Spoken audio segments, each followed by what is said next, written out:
Hello everyone, my name is Spencer Walsh. Welcome to today's show. We have a good one for you as always. With 43 days left to the election, a new war seems to be looming in the Middle East. We have all of the latest for you on Israel attacking Lebanon in the wake of what was terrorism with the pagers and the walkie-talkies last week.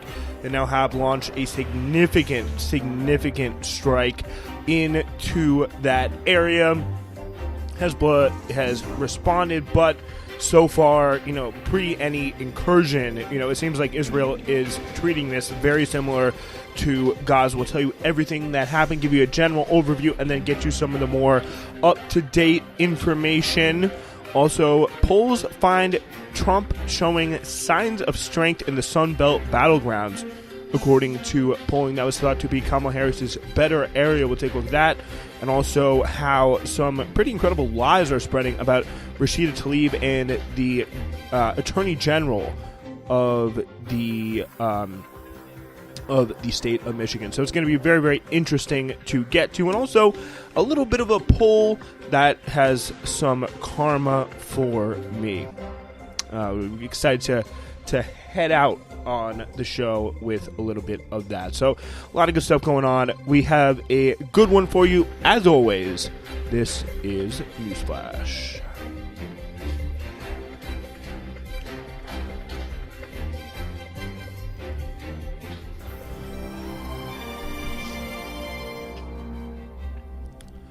Okay, so my plan for today's show, before we get to anything, by the way, I do want to let you know about becoming a supporter of Newsflash. Link there for that is in the description. Sign up for some ad-free episodes and some bonus content. But before we get started with any of it, I do want to get you into an up-to-date on the latest regarding all things Hezbollah, Lebanon, and Gaza in general. Just do a general overview and then zoom in on some of the latest updates. The Gaza branch of the Palestinian Health Ministry said the death toll right now has surpassed 41,455, with, again, much more injured, while on the West Bank, 716 Palestinians have been killed there since October 7th. And the Lebanese Ministry of Health says 200, and this number, by the way, has gone up by a lot. 274 Lebanese people were killed. This was earlier today. The spokesman of the Israeli army says that the Hezbollah is storing missiles in civilian areas to try and get them to, of course, stay away. So, again, we're seeing a lot of the very similar rhetoric that we saw early on with the Gaza situation, where we saw, they've already released a video very reminiscent to the Al-Shifa hospital video, where of course, they raided a hospital, they destroyed the hospital in Gaza, and before that, they released this animated fake video of weapons kind of under the hospital and this whole kind of underground command and control center, which of course was never found. They just found one random gun lying around, and that was about it. Here they have essentially set out that they have a, they're what they're sending out here is this video today that was really quite stupid, really. Of this, they're just kind of relatively small Lebanese home. Again, kind of a fake animated video, and then they, pull back the layers, they peel back the walls, and there's just a missile sitting in the living room. And, Elon Levy, who's one of the disgraced former spokespeople of the Israeli government in the UK, who's pretty big online, he was saying, the Lebanese, they get a special boost from their weapons storage income. They're just acting like every other Shia family in the south of Lebanon has weapons in their front rooms or whatever. They just have a rocket launcher sitting there if the time comes, which is just like, it's ridiculous. And it's not something that you can do very easily. It's just sit a bunch of, very relatively high-tech machinery and, literally a rocket launcher in someone's home. So it's not a very easy thing to do. So, not to say that it wasn't, completely BS on the face, but if you need more evidence, it's just not how that stuff works in any way. The spokesperson for the Israeli army said the situation in the northern front is, quote, very difficult.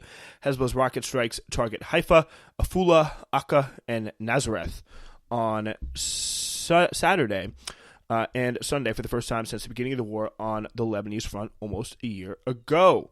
Hezbollah says its rocket strikes targeted the Israeli military manufacturing facilities in Haifa, where the Deputy Secretary General of Hezbollah, Naim Qasim, says Hezbollah's rocket strikes on Saturday and Sunday are the beginning of the group's response to the exploding pager electronics attacks last week. So we'll get to some more of the Lebanese stuff in a second, but again, keep in mind here the numbers on this Mondaire story. Great Mondaire report, just general report from the region every single day.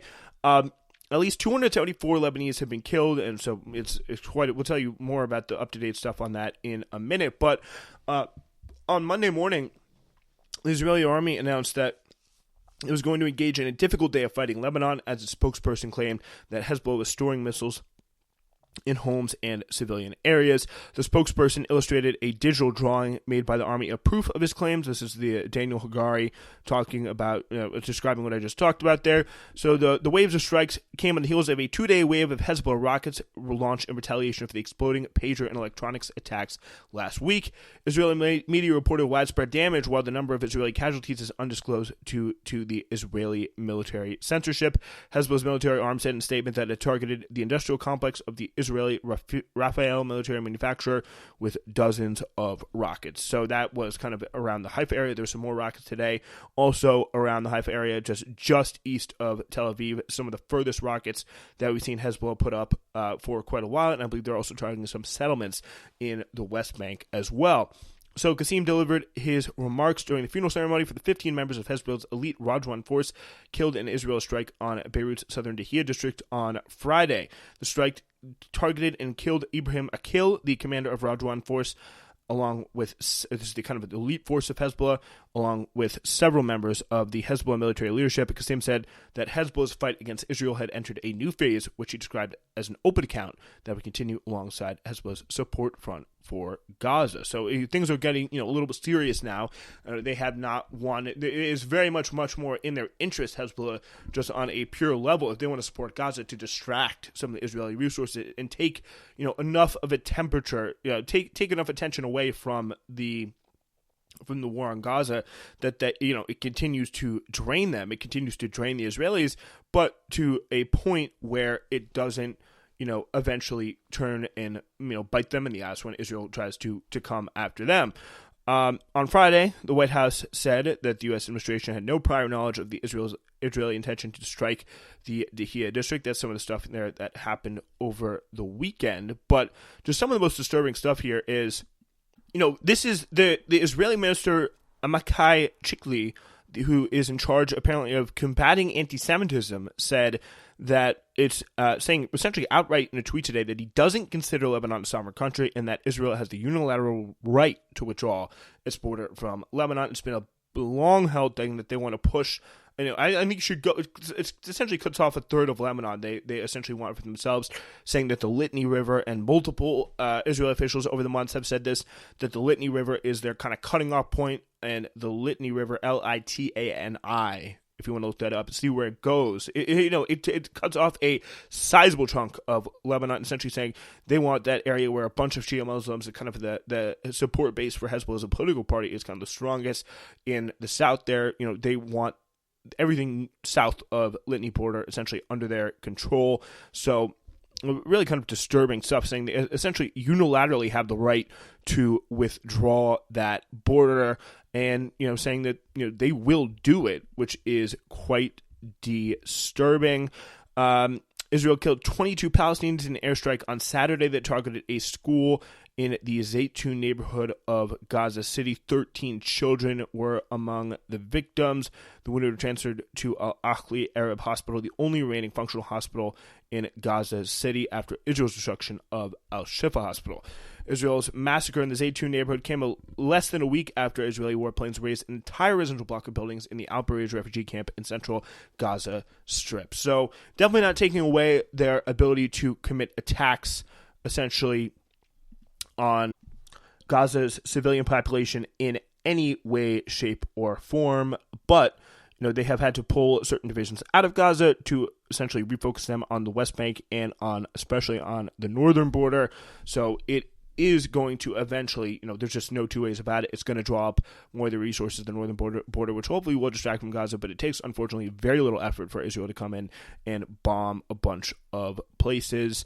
So, yeah, really, really just disgusting stuff continuing on both fronts of this genocidal campaign by Israel. And speaking of which, they raided the Ramallah offices of Al Jazeera and shut down the broadcaster for 45 days, which I coincidentally saw is just one day after the election. So it's kind of interesting to note that there about why they want Al Jazeera, which is probably the most effective kind of natural, international source of news from that region. They have shut it down and stopped it from reporting in Ramallah, the occupied West Bank, and of course now West Jerusalem since I believe about April. But since October, it bears repeating. Israel has killed at least 170 Palestinian journalists in Gaza, including Al Jazeera members such as most recently Ismail Al-Ghul and Rami Al-Rifi, who were both killed in an Israeli strike in Gaza City last July. Up next, I do want to go to some of the latest news that we have for you today, and that is from Al Jazeera, where at least 492 people as of around 6 on Monday night, including 35 children, have been killed and 1,645 wounded in Israeli attacks on Lebanon, the country's health minister says. Hezbollah declares a battle of reckoning with Israel's concerns for a full-scale war are growing. And Gaza's health ministry says 24 Palestinians were killed and 60 wounded in the latest 24-hour reporting period. Residents of Lebanon's Bekaa Valley in the east were ordered by Israel to flee their homes. 80,000 Israeli army calls to the various people in that region, telling them to leave. Very, very reminiscent of the early stage Gazan border kind of evacuation calls, all with the assurance of, you can return safely to the home. It's not going to matter. It's not going to in any way affect the outcome of the situation when, we have seen a year on now almost how absolutely farcical that has turned out to be. So, yeah, let's get into some of the latest. The U.S. has weighed in. A spokesperson for the U.S. State Department said the agency is in contact with the Lebanese and Israeli officials around the clock as Israel continues its massive bombing campaign on the country, killing at least 492 people today. A spokesperson also said the U.S. is deeply concerned by Israel's closure of Al Jazeera bureau in Ramallah in the occupied West Bank. More of the same, standard issue BS from the U.S. there. But it's interesting to see, to consider where Biden's at now, and we still have seen, very little indication. Well, we know that Kamala's not going to be different, but it's going to be interesting to see, because at a certain point, even if you're a pro-Israel politician, which Kamala Harris undeniably is, you're going to have to move on from the, hey, let's try and get to a ceasefire here. We really want a ceasefire. We just want Netanyahu and Hamas to all get along. This whole shtick that Biden is trying, and it's completely falling flat on his face every single time. Like Kamala Harris, it's going to be very, very hard for her to do that for another, 4 years when she gets in there. And Netanyahu's pulling the same stuff. So it's going to be interesting to see how he handles it. But it really does seem, for all intents and purposes, like Biden is essentially just really genuinely confused about why Netanyahu's not accepting his deal. He's just like, hey, I thought I'd give you something good here. I thought this was something that was going to be in your interest. And he seems to be genuinely shocked because he has a 1970s, 1960s, even 1950s golden mirror reading of the situation where Israel's operating off of, fundamentally much, much different playing field here and much, much different calculations, and saying, they'll come around. They're just being a little silly. It's a little frustrating, but we just got to keep trying. And there's nothing we need to do to change our tack toward Israel. But if we just ask enough times, they'll eventually see the reason. Like it is just a mind-bogglingly, out to lunch sort of strategy and sort of outlook there, which is, it's just a really interesting, really just disturbing situation, continuing really to unfold. So UNICEF has weighed in, saying they're deeply alarmed by intensifying Lebanese violence. 2 Palestinians have been killed in an Israeli air attack in central Gaza, and Hamas field commanders have been killed in Lebanon, where Mohammed El Nader was killed in an Israeli strike most likely in the town of Marjayoun, in the southern Nabatea region of Lebanon. So UAE also expressing a bunch of concern. Stephanie Decker, who is reporting from Amman, Jordan, because she's been banned, and Al Jazeera has been banned from reporting within Israel by the Israeli government, as they keep reiterating, the Israeli army, that is, Hezbollah weaponry is in civilian homes. This is a narrative it uses a lot in Gaza when it does have civilian casualties blamed on Israel. They will often say after a strike that it was an area Hamas uses to store weapons using civilian shields. Even the opposition, even those who are not fans of Prime Minister Benjamin Netanyahu and this right-wing government, pretty much support the war with Hezbollah. The Israeli army announced a name, they like to name their operations, calling this one Northern Arrows. The rhetoric, and, arrows imply movement, that's all I'm going to say. The rhetoric since the beginning of the war on Gaza was that Israel would at some point would change or also launch a front with Hezbollah. There's been a low-level war going, obviously, now for months. This is not new, but what you're seeing now is a major escalation. Pagers exploding, walkie-talkies exploding, targeting of senior military figures. It's extraordinary what we've seen unfold in the last week. So Hezbollah definitely taking a battering, but at the same time is hitting targets that no one really ever expected it to hit deep within Israel. So it's going to be interesting to see. We are really all on tenterhooks here as it unfolds. I think it's important, very important to highlight and to say that as this strike reaches 492 people, that it is a really dark time. I have multiple friends that are either in Lebanon or know or are Lebanese themselves in America and have family members in Lebanon. It's just unimaginable what they're going through right now, to let alone obviously the daily lives of the Palestinians in Gaza. I think it's important to say. So obviously, we got to be thinking of them first, and just unimaginable suffering that they are continuing to go through right now. Like, this is a geopolitical series of decisions, primarily by the United States, to enable Israel to do the stuff that they've done, but it will have a real life, very tangible, very impossible for really us to understand here in our privileged positions in the West, but impossible for us to understand the impact this is going to have on families and the lives that have already, 492 people killed in a day. It's just unimaginable stuff. So, yeah, obviously our first thoughts and only thoughts are with the people of Lebanon and Palestine. Big new polls coming from New York Times Siena today, generally considered to be one of the better pollsters out there. Let's get into some of them. In Arizona, Donald Trump is up on Kamala Harris 50-45, up on Kamala Harris in Georgia 49-45, and up in North Carolina 49-47, which is a little bit surprising. Again, I just don't understand the difference in Georgia between how things in Georgia and North Carolina can be so different when they ostensibly really are so similar. They're saying voters across the Sun Belt say essentially that Donald J. Trump improved their lives when he was president and worry that a Kamala Harris White House would not, setting the stage for an extraordinarily competitive contest in 3 key states, according to latest polls from the New York Times and Siena College. Polls found that the Trump gained a lead in Arizona that remains ahead in Georgia, 2 states he lost to President Biden in 2020, but North Carolina, which has not voted for a Democrat since 2008, Harris trails Trump by just a narrow margin. The polls of these 3 states, taken from September 17th to 21st, presented further evidence that this is a sharply divided nation, and the presidential contest is shaping up to be one of the tightest in history. Arizona, Georgia, and North Carolina are on the roster of 7 battleground states that have really been the focus of the Trump and Harris campaigns since Labor Day. Harris has shown relative strength in several key states across the Midwest, but most critically to her hopes of becoming president, Pennsylvania. So she really is. It's kind of interesting to see, getting that Biden coalition of more broadly, despite her, and I think it's also a great sign that identity politics isn't doing too hot, despite the younger, more diverse South in the Sun Belt, so to speak. We're talking about Arizona, North Carolina, Georgia, and those 3.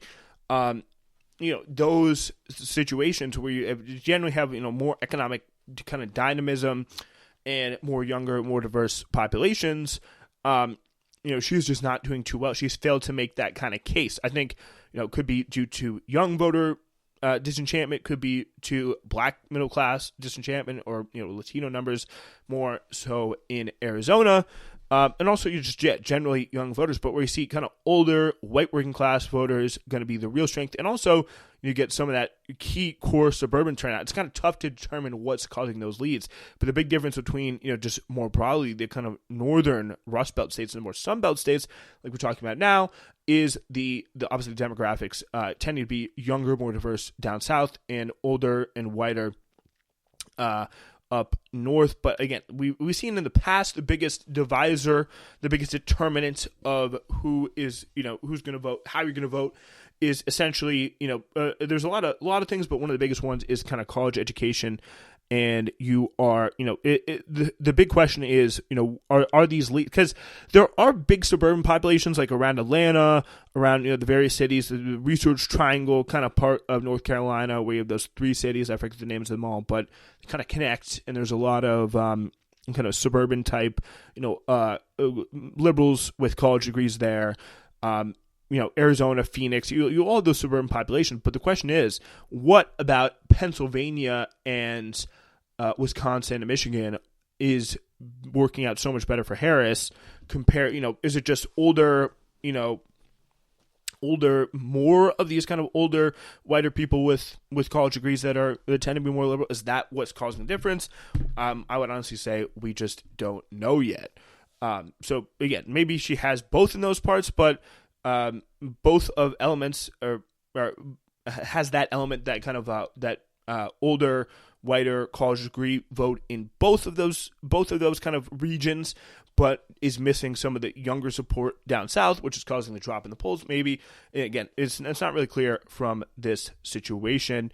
The poll found that voters in part of the country were worried about their own future and the future of the nation, suggesting that Trump's dark rhetoric, "our country is being lost, we're a failing nation," as he said in the debate, could be resonating with some voters. A plurality of the nation's problems were so bad that it was in danger of failing. This is what a plurality said to that, which is pretty stark. Republicans were much more likely to hold that unsettled view of the future than Democrats, 72 to 16%.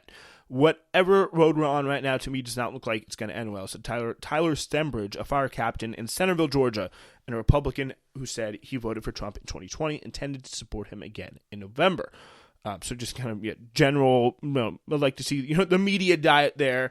I don't know, fire chief, what exactly that, puts him class position, be interesting to see, college degree or not. In one striking finding, nearly 4 years after Trump was impeached by the House for incitement of insurrection for his role in the rioting of January 6, 2021, the respondents to this poll were evenly divided over the question over whether Trump or Harris would do a better job handling democracy. That is really devastating. It's always been a pretty salient issue, but it's always been an issue that Kamala Harris has always held a big role in, just kind of being that kind of party of order, party of normalcy versus the extremism and the craziness of Donald Trump. And the liberals who are kind of answering democracy, they have always given that advantage to Kamala Harris and Joe Biden. To see that fail now is really quite something. But in one sign of how these contests remain up for grabs, about 15% of the electorate in Arizona, Georgia, and North Carolina describe themselves as undecided or not definitely decided, leaving open the possibility they could still change their minds. This group of voters has leaned toward Harris in these states in August, but now leans slightly toward Trump. So, going to be very interesting. So, let's hear another voter quote. "The man is in trouble," said Samuel Russell. Said Samuel Russell, a pastor in Concord, North Carolina, an independent voter who voted for Trump in 2020, but tends to vote for Harris this time, which is interesting. He doesn't care who he hurts. He doesn't care who he throws under the bus. He lies through his teeth every day. He will not take blame for anything. He's just not a good person. So I don't know why it took him, until after he left office for him to figure that out about Trump. But, I guess whenever you come to that conclusion, better late than never. bottom line here is it is a very, very, very competitive election. The moment you probably liberal out there listening to this, start to get that, complacency. Oh, girl boss Kamala's going to go to going to go get to the Oval. It's going to be great. Hold your horses a second. There's still a lot of people out there that really just do not trust Kamala, don't think that she offers anything, and felt that, relative to the Biden era, the Trump era was more stable and prosperous. And those are all things that Kamala Harris definitely needs to deal with if she wants to win. So this is a little bit of a kind of unfortunate situation. CNN anchor joined ADL head Jonathan Greenblatt. CNN anchor Jake Tapper joined ADL head Jonathan Greenblatt and others in blatantly mischaracterizing Representative Rashida Tlaib's remarks, saying very, falsely, according to Dana Nessel, who's the Attorney General of Michigan, started the claim. Tlaib is from Michigan as well, essentially saying that nobody should accuse me, essentially alleging that Tlaib said she's only charging Palestinian protesters because she's Jewish, which is something that Tlaib never said. She said that there are biases in the office based on the treatment of Palestinian prisoners versus protesters versus other protesters. So that's the only Jewish never came up. Dana Nessel never even came up. It was just about the office and the conduct of the office. So pretty straightforward. Here's how Gretchen Whitmer originally responded to it. But take a look at Nessel's questioning here. Doing her job, because Congresswoman Tlaib is suggesting that she shouldn't be prosecuting these individuals that Nessel says broke the law, and that she's only doing it because she's Jewish. Which, again, is completely not true. And the protesters are not. That's quite an accusation. Do you think it's true? Like I said, Jake, I'm not going to get in the middle of this argument that they're having. I can just say this. We do want to make sure that students are safe on our campuses, and we recognize that every person has the right to make their statement about how they feel about an issue, a right to speak out. And I'm going to use every lever of mine to ensure that both are true. So Whitmer kind of going, dodging that a little bit. But we also had... this is not just Josh Whitmer. No, this is Jewish Insider Editor-in-Chief Josh Kraushaar, Dana Nessel, Josh Kraushaar, and Gretchen Whitmer. Josh Kraushaar is who we are talking about now. And this article was the original quote was essentially in the Detroit News, and she said that the full link in the Detroit Metro Times said this is a move that's going to set a precedent, and it's unfortunate that a Democrat made that move. Tlaib said in an interview with the Metro Times, "Do expect it from a Republican, but not from a Democrat." This is again referring to prosecuting the UMich protesters for Palestine. She said, talking about the encampment, "We have a right to dissent. We have a right to protest." Tlaib says, "We've done it for climate, the immigrant rights movement, for Black lives, and for issues of injustice around water shutoffs." But it seemed that the Attorney General decided that if the issue was Palestine, she was going to treat it differently. And that alone speaks volumes about possible biases within the agency she runs. So I would not say that that is at all what she said. The reporter said that Tapper and others who are repeating this were spreading lies. And that's probably why Whitmer, according to her instincts, went light on this. Although, so she released a statement, fully condemning it afterwards. So she maybe had a talk with someone, or staff got to her in some way, shape, or form. That it really is a false claim that seemed to have originated from Josh Kraushaar, the editor of the Jewish Insider. But Michigan Attorney Michigan Attorney General Dana Nessel leveled that same false claim, calling Tlaib anti-Semitic, again, for something that she never said. And the Anti-Defamation League, Jonathan Greenblatt, also got on it as well. The Michigan chapter of CARE, which is the largest Muslim civil rights advocacy organization, said that this was a blatant and hateful hoax. The Detroit Metro Times, though, had done a fact check on the blatant and hateful claims peddled by Jake Tapper, Nessel, and others. This is from the original reporter that did this. The false allegations against Rashida Tlaib follow a National Review publishing a racist cartoon depicting Tlaib as a Hezbollah member on September 19th. made by Harry Payne of the Detroit News. And this, again, continues from both sides. This is how you know it's normalized. This is how you know it's dangerous.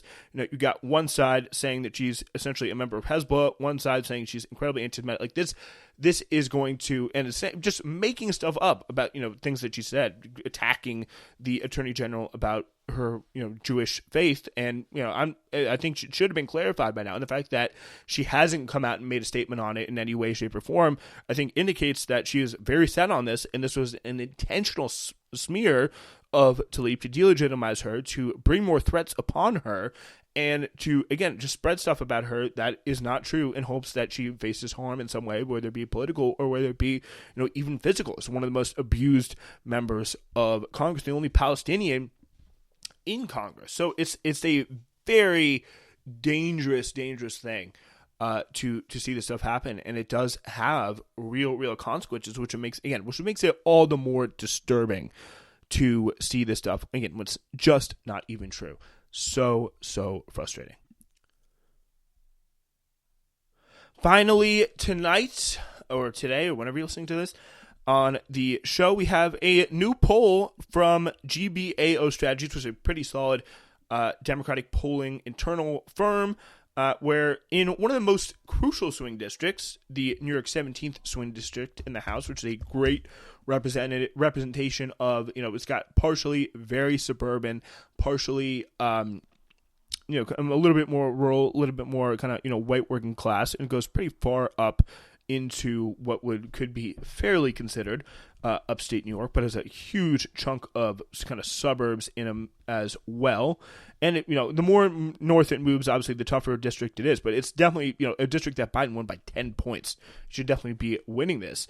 And Mike Lawler, the Republican, represented it last year. It is kind of a bellwether, as Lawler represented it last term, even though he won in 2022, even though Biden won by 10 again in 2020, which is a sign of how bad Democrats did last time running, Sean Patrick Maloney. But since then, Mondaire Jones, who was a representative in the previous 2 years, before he kind of got chased out by Sean Patrick Maloney, who then lost to the Republican, he ran originally as a progressive. Now, Mondaire Jones has switched up, and in a place where, there's a lot of wealthy white liberals in the suburbs, and you have some more kind of white working class people up north, and then a smattering of kind of working class, largely Latino residents of the district. Around Peekskill, around places like the Hudson River, and that a very large Jewish community. He has gone completely pro-Israel, heinously pro-Israel, I might say, and also incredibly, centrist Democrat, and recorded, a lot of AIPAC spending, really leaned into the, the pro-Israel position. And I think it's fair to say, if there is one district where being pro-Israel is going to help you politically every time, it should be this district. I know this area well. It's, it's the area where I grew up. And the people I can tell, for example, like the kids in my high school would be wearing IDF sweatshirts to school. So it is about as pro-Israel as it gets anywhere in the country. And again, I'm not trying to be, they're Jewish, so they have to I don't believe that. I think it's just, there's different Jewish communities that feel different types of ways about Israel, and everything that Israel does is a wide variety of very, kind of different opinions in the Jewish community towards Israel. But with this specific community that I do know well, it is a very pro-Israel community. And all that to say, Mondaire Jones kind of breaking his progressive bona fides, attacking Jamal Bowman, endorsing against Jamal Bowman, his neighbor to the south and one-time friend, and again, going completely pro-Israel, courting all this money as they continue to commit a genocide. All that has gotten him a 3-point deficit in this new Democratic poll. So things are really not looking good for him. And it really is amazing. I did not expect, I thought he'd be up by maybe not that much, probably less than the Biden margin, less than 10, but I did not expect him to be losing. And I think that, that certainly shows that selling out in any way, being perceived to sell out can be incredibly damaging. Like if you look at some of his social media posts, again, that's probably not from the district, but a lot of it is, you're a sellout, you're this, you're that, I'm not supporting you, all that stuff. that has definitely played a role. And I think as you get to, I think there's a part of it where there's the district is less Democratic, but he should be, the vote centers are much more in the more Democratic parts of the district. So I don't think that is really what it is. I think it's just him being perceived as a flip-flopper, kind of a weak campaigner, and just a dishonest person is hurting him. And I would say, good on the voters of New York 17. I'm going to be voting for the Working Families Party's Anthony Frisconi. I will divulge that right now. And on that note, that's all I got for you guys today. We're going to be back on Wednesday with Newsflash.